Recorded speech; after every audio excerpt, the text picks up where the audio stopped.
យើងច្រើនតែស្ដាប់ដើម្បីឆ្លើយតបមិនមែនស្ដាប់ដើម្បីយល់កាតនេះជាកាតសំណួរដ៏មានឥទ្ធិពលសំណួរដ៏ powerful មែនតើសម្រាប់ផ្ដួចផ្ដើមការសន្ទនាមូលហេតុដែលខ្ញុំបង្កើតកាតនេះឡើងដោយសារតែមនុស្សយើងអត់សូវចេះនិយាយគ្នាចេះនិយាយគ្នាចេះឆ្លោះគ្នាចេះតវ៉ាគ្នា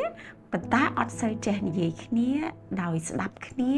ដោយបង្ហាញការយល់ចិត្តដោយរៀនយល់ពីគ្នាទេយើងច្រើនតែស្ដាប់ដើម្បីឆ្លើយតបមិនមែនស្ដាប់ដើម្បីយល់កាតនេះផលិតឡើងគឺជាជំនួយដល់ការសន្ទនាការប្រស័យតាក់ទងនៅក្នុងខ្លួនឯងក្រុមគ្រួសារក្រុមហ៊ុនប្រៃធ្វើការនិងនៅក្នុងសាលារៀនហើយខ្ញុំក៏ប្រើកាតនេះនៅក្នុងការព្យាបាលរបស់ខ្ញុំមួយចំនួនដែរ